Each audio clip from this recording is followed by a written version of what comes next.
because in a lifetime, young life passed away to protect and his mother in my family.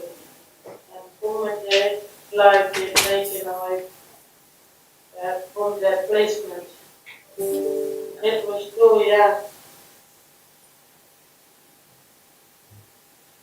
and they used that gun to shoot my brother. Only I see Kumanjayi's face on those t-shirts, and it's making me cry.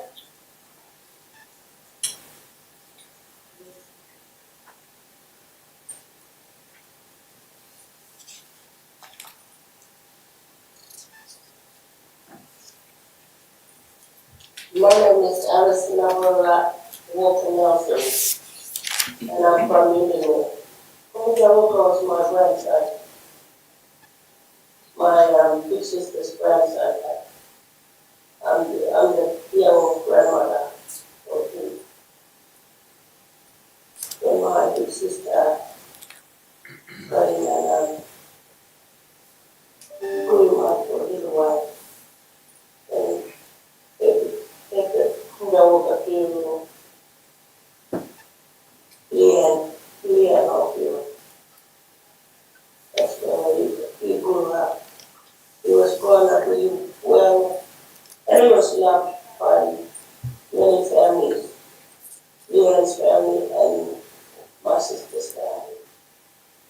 And every time he would come back to Union, he would send Kumanjayi to us to see his black family.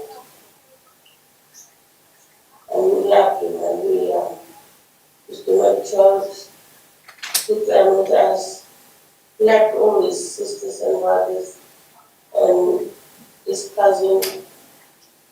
Yeah, he wasn't a violent one.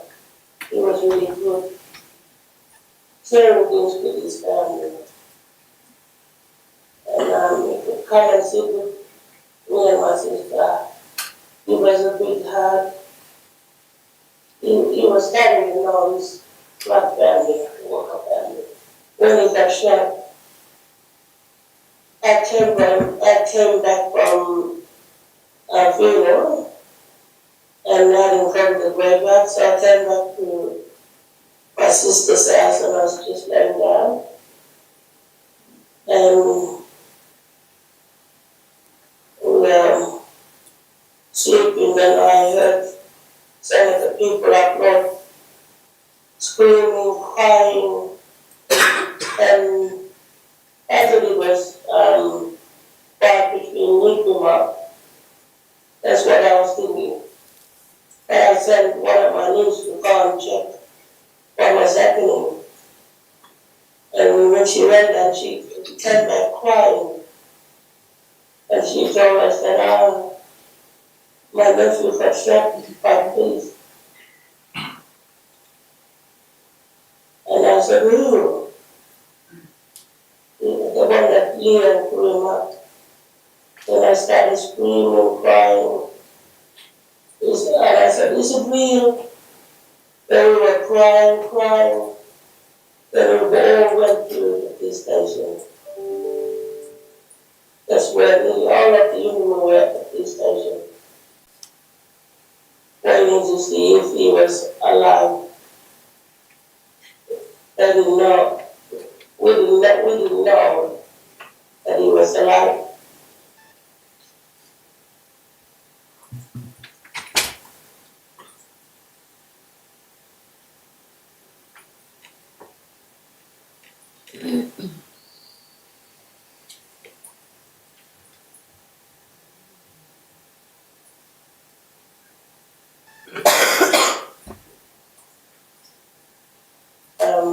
We were screaming and talking.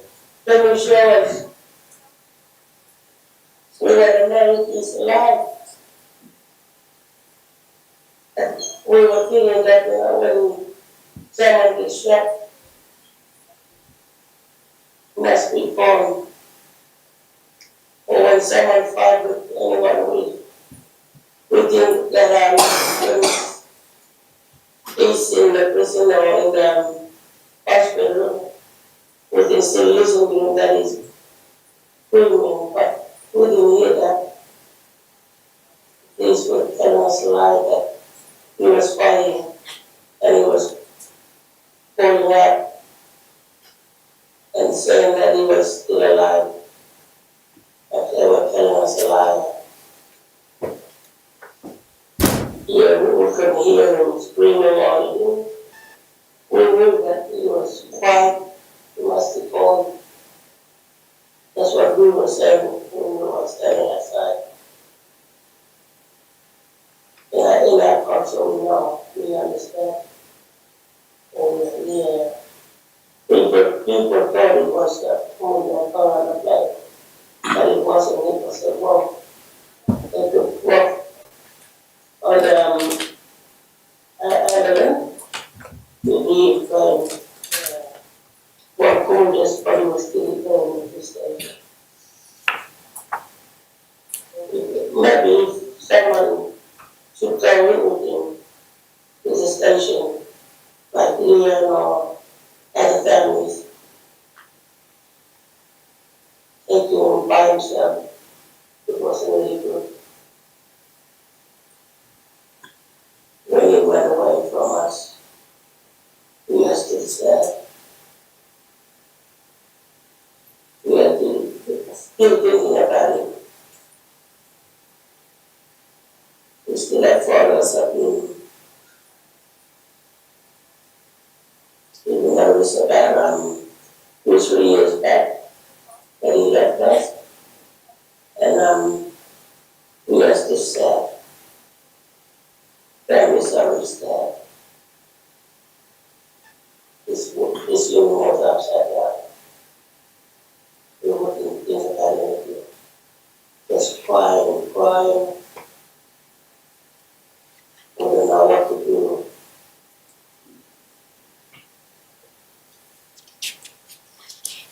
I understand those and some other family statements will be made available on the website, and I appreciate the family for the care that's been taken in producing material that is available to us as part of this inquest and is therefore then available to the public throughout Australia so they can better understand what has happened here. We opened this inquest with statements from Kumanjayi and his family, and today we close with some of their reflections and memories. I acknowledge their suffering caused by the traumatic and shocking circumstances of his passing. Through this inquest process, we have learned from his family and community how important he was to them all and how they mourn him still. I am sorry for his passing. In this inquest, we have attempted to discover and examine the circumstances of his passing. Those circumstances are not limited to what happened in that room on that day. We have also sought to understand why and how it came to be that Kumanjayi Walker and Zachary Rolfe were together in that room. We have reflected on their different journeys. We have done so with the purpose of making meaningful recommendations to prevent any similar tragedies in the future. I do not use the word tragedy lightly. These events have been a tragedy for Kumanjayi's family, his community, for the police and health staff involved that day, for the police force more generally, and indeed for the entire Northern Territory and the nation. Some of the evidence has been complex and some has been deeply disturbing. Some has been aired in this courtroom and much more has been received in statements and reports, which now form a very weighty brief of evidence. I am very grateful for the family for accompanying us through this journey of evidence and information gathering. much of it likely difficult for them to hear. I acknowledge the Walpuri and Lurritja elders, past, present and emerging, and I thank those elders who have generously shared their expertise, knowledge, learning and hopes with us all.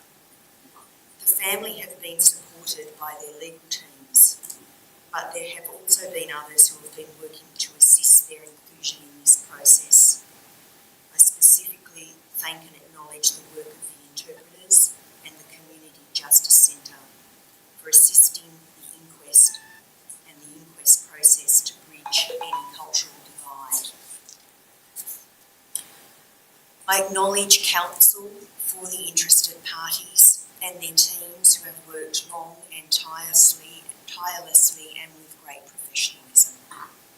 I appreciate the care and compassion they have shown the family and the many witnesses who have been deeply affected and distressed by these life-changing events.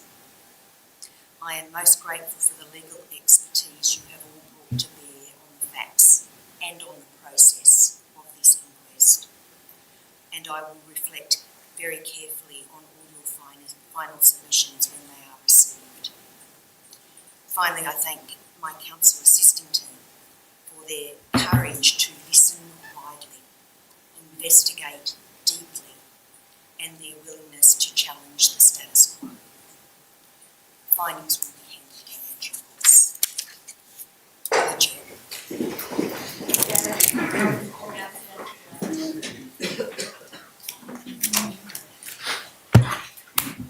Gracias.